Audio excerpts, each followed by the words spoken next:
Hello everyone, JEE Advanced solution chapter का KYQ question number 22 करते हैं।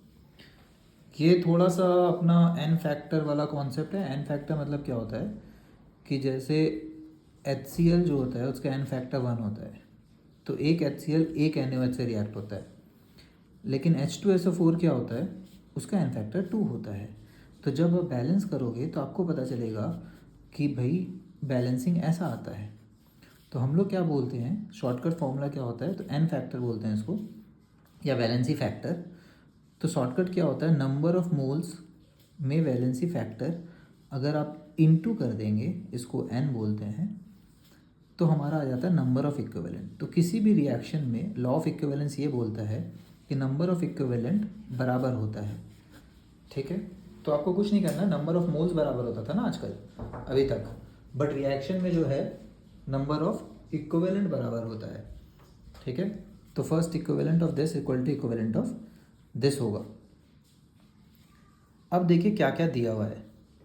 5 ml ऑफ इतना मोलर ऑक्जेलिक एसिड, तो मोलैरिटी दिया हुआ है, M1 दिया हुआ है 0.1, वॉल्यूम दिया हुआ है 5 ml, तो वॉल्यूम को अपन लीटर में ले लेते हैं 5/1000।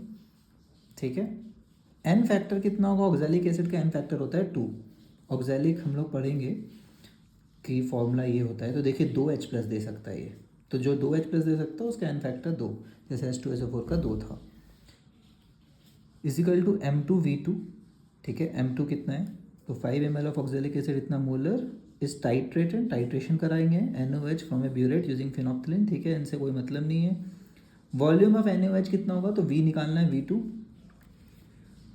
और एक्सपेरिमेंट दिया हुआ है, और अच्छा वॉल्यूम इतना इतना यूज़ हुआ है। अब एक्सपेरिमेंट में क्या होता है कि भाई एरर्स तो होते ही हैं, तो जो ऑब्जर्वेशन सबसे ज़्यादा बार दे रहा है वो ले लेते हैं, उसको हम लोग मानते हैं सबसे क्लोजेस्ट और एक्यूरेट, और M2 निकालना है। ठीक है, तो what is the concentration of NaOH, तो NaOH वाला ये वाला राइट हैंड साइड है। वॉल्यूम अपन 9 ले लेते हैं, डिवाइड बाई 1000 कर सकते हैं, 1000 वैसे तो कट जाएगा, और एन फैक्टर NaOH का 1 होता है, क्योंकि ये एक ही OH माइनस दे सकता है। बहुत आसान निकला। अगर ये कॉन्सेप्ट पता है तो ये बहुत ही आसान है, और मूल कॉन्सेप्ट में ये नॉर्मलिटी में थोड़ा मोड़ा पढ़ना होता है, जेई वालों को तो पक्का पक्का पढ़ना होता है। लैब मैनुअल में भी ये काफ़ी यूज़ होता है।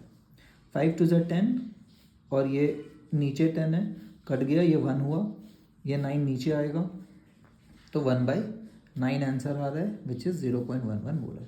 तो देख सकते हैं कैलकुलेशन और बाकी सब बहुत ही आसान है। तो जेई जनरली ऐसा करता है, जब वो नॉर्मेलिटी वगैरह पूछेगा, एन फैक्टर पूछेगा, टाइट्रेशन पूछेगा, तो कैलकुलेशंस वगैरह बड़ा आसान होगा, क्योंकि उसे पता है कि ये कॉन्सेप्ट ही लोगों को नहीं पता होता है, वो कैसे लगाना है। इसमें देख के डर जाएंगे बहुत सारे लोग कि टाइट्रेशन का क्वेश्चन है।